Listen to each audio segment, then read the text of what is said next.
சமீபத்தில் அமரன் அப்படின்னு ஒரு திரைப்படம் வந்துச்சு. அதில் வெண்ணிலவு சாரல் நீ வீசும் குளிர் காதல் நீ அப்படின்னு ஒரு பாட்டு இருக்குது. அந்த பாட்டு நீங்கள் எல்லோரும் கேட்டிருப்பீங்க. இந்த பாட்டுக்கு பின்னாடி ஒரு சம்பவம் இருக்குது. அந்த சம்பவம் என்னென்னா, தனிப்பட்ட என்னுடைய வாழ்வில் ஒரு சம்பவம். என்னுடைய மகள் இந்த ஆண்டு 10ஆம் வகுப்பு எழுதி முடித்தாங்க. தேர்வு எழுதி முடித்தாங்க. இந்த தேர்வுக்கு கொஞ்சம் ஒரு 2 மாதத்திற்கு முன்பாக திடீரென்று ஒரு நாள் சொன்னாங்க, இது மாதிரி தலையை ரொம்ப வலிக்குதுப்பா அப்படின்னு சொன்னாங்க. உடனே வீட்டில் எல்லோரும் சொன்ன உடனே, இல்லைம்மா நீ தலை குளிச்சில்லை, அதனால் ஏதாவது நீர் கோத்துருக்குன்னு சொல்லிட்டு பாட்டி வைத்தியங்கள் எல்லாம் செஞ்சுறாங்க. ஒரு வாரமாக வலி குறையவே இல்லை. ஏதோ மருத்துவம்லாம் செஞ்சு பார்க்குறோம். திருப்பி எங்கள் குடும்ப மருத்துவர்கிட்ட காட்டுறோம். குடும்ப மருத்துவர் சில மருத்துவரை போய் பார்க்குங்கிறாரு. எல்லாரையும் பார்க்குறோம். ஒரு வாரமாக வலி குறையவே இல்லை. வலி கூடிக்கொண்டே இருக்கிறது. தலைவலியிலேருந்து முதுகுவலி வந்துடுது, முழுவதிலேருந்து இடுப்புவலி வந்துடுச்சு. இப்படி வலி தான் கூட்டிகிட்டு இருக்குது. எதுவுமே மாறல. ஒரு வாரம் கழித்து 10 நாள் ஆக போகுது. திடீரென்று ஒரு நாள் என் மகள் சொன்னால், என்னுடைய 2 கண்ணும் 2 தெரிகிறது. என் பார்வை 2 தெரியுது பான்ட்டா. எங்களுக்கு பதட்டமாகி திருப்பி ஜெய்சங்கருடைய மகன் இருக்கார் இல்லையா, விஜயசங்கர், அவர்கிட்ட தான் உடனே போய் காட்டினோம். அவர் சொன்னார், இது கண்ணில் ஒன்றும் பிரச்சனையே கிடையாது, இது ஒரு நரம்பு பிரச்சனை, அதனால் நீங்கள் ஒரு நரம்பியல் மருத்துவர்கிட்ட போய் பாருங்கன்ட்டார். நாங்கள் அங்கே போனாலும் எங்களுக்கு இன்னும் கூடுதல் பதட்டமாகிடுச்சு. என்னன்னே தெரியல. அது டிப்ளோபியா அப்படின்னு சொன்னாங்க.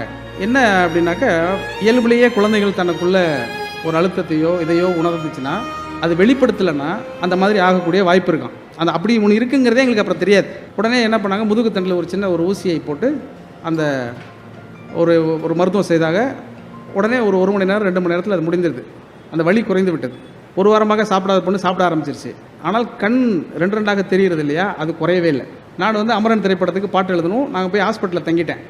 அப்போ வேட்டையின் படமும் அதுக்கும் எழுத வேண்டியிருந்தது. எல்லாம் அங்கேயே உட்காந்து ஆஸ்பத்திரியிலே உட்காந்து அந்த பாட்டு எழுதிட்டு இருக்கிறேன். அந்த கண் பார்வை சரியாக எப்போ ஆகும் அப்படின்னு மருத்துவர்கிட்ட கேட்கும்போது அவர் சொன்னார், 6 நாளில் ஆகலாம், 6 வாரத்தில் ஆகலாம், 6 மாதத்தில் ஆகலாம், 6 ஆண்டுகளில் ஆகலாம். அதனால் அதுக்கு கணக்கு கிடையாதுன்னு சொல்லிட்டார். 2 மாதத்தில் பொது தேர்வு இருக்குது. டெய்லி காலையில் எழுந்திரிச்சோன்னே என் பொண்ணை கண்ணை பார்த்து, இப்போ சரியாக தெரியுதாம்மா, ஏன்னா 6 நாள் சொல்லியிருக்கிறார்ல, அந்த 6ஆம் நாள்லேருந்து நமக்கு அந்த பதட்டம் வந்துருச்சு. அப்போ கேட்கும்போது மாறலப்பான்னு அவர் சொல்லிகிட்டே இருக்கிறார். நான் பாட்டு எழுதணும்.